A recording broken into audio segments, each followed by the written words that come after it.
Bonjour à toutes, bonjour à tous, bienvenue dans ce nouvel épisode du podcast Éclat de conscience, réflexion et clés du quotidien. Je suis Virginie, je suis coach mindset, spécialisée en estime de soi et comme vous le savez, dans ces épisodes, j'adore partager avec vous ces petites choses du quotidien qui ont un impact notamment inconscient sur notre estime de soi. J'apprécie aussi partager avec vous certaines de mes réflexions et j'essaie également de vous apporter un nouveau point de vue. Aujourd'hui, je voulais vous parler des jeux psychologiques et notamment des rôles de victime, sauveur et persécuteur.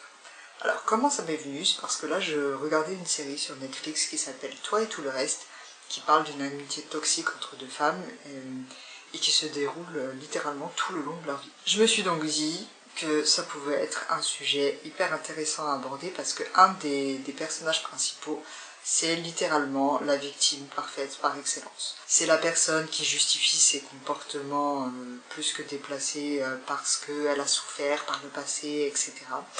Et c'est d'ailleurs super bien amené dans la série, pas que ça. Et je me suis dit que ça pouvait être un bon sujet à aborder, en tous les cas, pour un épisode. Donc les jeux psychologiques, c'est quoi? Alors, ayez conscience que ces jeux psychologiques qui comportent des rôles de victime, sauveur, persécuteur sont le plus souvent des jeux inconscients. On endosse un des rôles de manière inconsciente. Évidemment, il existe aussi des personnes qui ont totalement conscience qu'elles sont en train de se victimiser, qu'elles sont en train de jouer le sauveur, ou qui ont également totalement conscience d'être des persécuteurs. Mais dans la majorité des cas, ces jeux psychologiques, vraiment, ça relève de l'inconscient. Aussi, il y a des personnes qui se sont tellement identifiées à ces rôles-là que c'est devenu littéralement un trait de leur personnalité.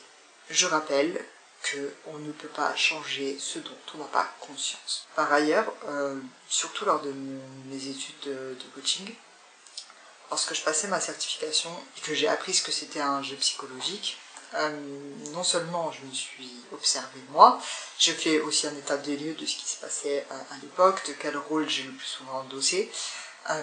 Petit spoiler, on endosse tous les trois rôles à un moment donné dans notre vie, hein, d'accord? Mais je rappelle qu'on n'est pas là pour se culpabiliser, mais pour se responsabiliser, d'accord? Et que on ne peut pas changer ce dont on n'a pas conscience. Je pense que c'est une phrase que vous allez beaucoup entendre dans cet épisode. Comme je vous le disais, je me suis observée moi, j'ai fait l'état des lieux de mon côté, mais j'ai aussi commencé à beaucoup observer mon entourage. Et je me suis rendu compte à quel point c'était fréquent. Dans quasiment presque toutes les conversations que j'écoutais, il y avait un jeu psychologique à un moment donné qui s'installait. Alors heureusement pas toutes, hein.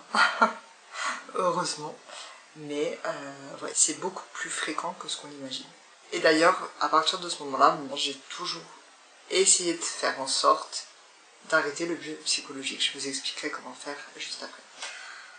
On va d'abord aborder les trois rôles. Alors, on va tout d'abord commencer avec la victime. Alors, la victime, c'est le rôle qui se déresponsabilise de tout dans sa vie. Une victime, c'est jamais de sa faute. Voilà, de rien. À aucun moment. Même des choses qui ne regardent qu'elle, eh ben, elle n'est pas responsable. Il y a toujours, le coupable il est toujours dehors. Rien n'est juste, c'est vraiment, la vie est trop dure avec elle, les gens sont trop durs avec elle, c'est toujours la faute des autres. Elle ne prend aucune responsabilité. Votre victime, responsable de rien, jamais sa faute. Alors, petite parenthèse cependant, ça arrive à tout le monde d'avoir une galère, d'avoir quelque chose voilà, qui nous peine, qui nous blesse. Ça peut arriver à tout le monde. Évidemment, c'est tout à fait naturel de râler, de se plaindre aussi, hein, de manière mesurée. Ça nous arrive à tous. Okay, on a tous été victimes à un moment donné, on a tous joué ce rôle. Qu'on soit très clair. On a le droit d'en parler, on a le droit de dire voilà, là ça va pas, évidemment, on a le droit. Par contre, de se victimiser en permanence pour tout, c'est vraiment pas bon pour votre estime. Et en plus, ça veut dire que vous vous coupez complètement de votre propre pouvoir sur votre vie. D'accord? Donc, déresponsabilisation à balle. Et en plus, les victimes, c'est vraiment les championnes pour se trouver des excuses. Pour tout, tout le temps. Sauf qu'une victime, pour qu'elle existe, ben, il faut qu'en face, il y ait soit un persécuteur qui lui fait la misère, littéralement. Souvent la personne elle est tout le temps en colère, elle va tout le temps s'en prendre à sa victime. D'ailleurs, ça va vraiment être son punching ball. Et malheureusement, la personne qui joue le rôle de persécuteur, souvent, elle se laisse vraiment diriger par sa colère, mais à outrance. Voilà. Et pour faire sortir cette colère, elle trouve rien de mieux que de s'en prendre à quelqu'un. Un persécuteur a surtout besoin d'écoute, sachez-le. Donc, soit cette victime a besoin d'un persécuteur, soit d'un sauveur. Et alors le sauveur, en fait il est pas mieux, hein. Même s'il est plein de bonnes intentions, en fait c'est ce qu'il pense, et justement il nie aussi la responsabilité de la victime. Notre sauveur, lui, il va essayer de trouver des solutions à la place de l'autre, sans même qu'il ait été invité en réalité. Il va donner des conseils.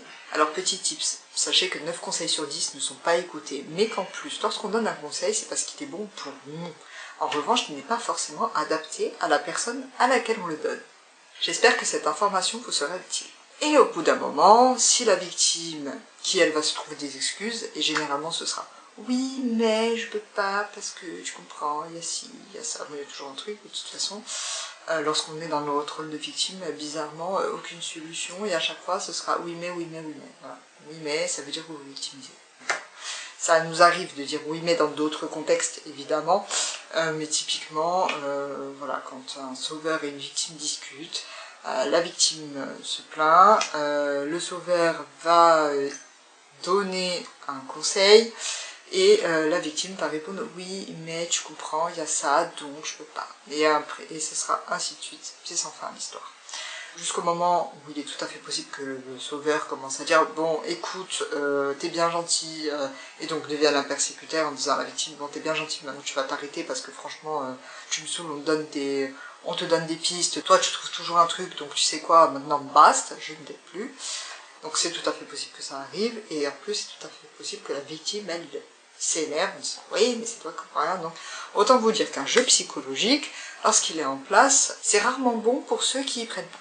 Par ailleurs, si vous vous reconnaissez dans un de ces rôles, je vous invite tout simplement à vous observer. Ne vous culpabilisez pas, d'accord? Par contre, prenez vos responsabilités, ayez conscience des rôles que vous avez joués, et surtout, observez-vous. Observez-vous un maximum, justement, pour éviter ce type de jeu. Parce que comme je vous l'ai dit, c'est inconscient. Donc il n'y a que par l'observation et le fait d'être pleinement conscient de ce qui se passe à l'instant T qu'on peut arrêter un jeu psychologique. Et comment on arrête un jeu psychologique? C'est tout simplement en arrêtant de jouer son rôle. Lorsque vous êtes en train de vous victimiser, c'est tout simplement d'en prendre conscience et de dire je suis en train de jouer le rôle de la victime, j'arrête de me déresponsabiliser et je fais en sorte de trouver une solution à mon problème. Si vous êtes sauveur et qu'il y a une victime en face de vous, je vous invite plutôt, au lieu d'arriver avec vos réponses toutes faites et vos pseudo-conseils, à dire ok, quelle solution je pourrais mettre en place. Mais arrêtez d'alimenter la chose. En fait, un jeu psychologique, il s'arrête du moment où on arrête d'y prendre part. C'est aussi simple que ça. Et comme je vous l'ai dit précédemment, pour arrêter d'y prendre part, il faut juste en avoir conscience. Je vous rappelle que le but n'est pas de vous culpabiliser. 100% de la population a joué au moins un de ces rôles à un moment donné où il le jouera encore. D'accord? Ça arrive à tout le monde. C'est la majorité du temps inconscient. Donc inutile de vous culpabiliser.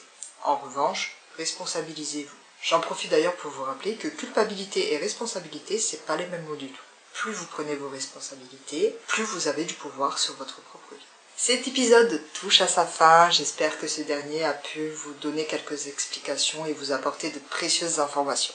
Je vous invite à le liker s'il vous a plu, à le partager si vous pensez que quelqu'un de votre entourage a besoin d'en entendre le contenu, et aussi n'hésitez pas à vous abonner pour ne louper aucun des prochains épisodes. Par ailleurs, je sais que j'en parle pas souvent, mais vous pouvez également vous abonner à ma newsletter, par laquelle je partage du contenu exclusif qui n'a rien à voir avec les épisodes, en vous rendant directement sur le lien qui est en description. Sur ce, je vous souhaite une excellente fin de semaine et je vous dis à mardi prochain, même heure. Et en attendant, ne l'oubliez surtout pas, vous êtes la clé.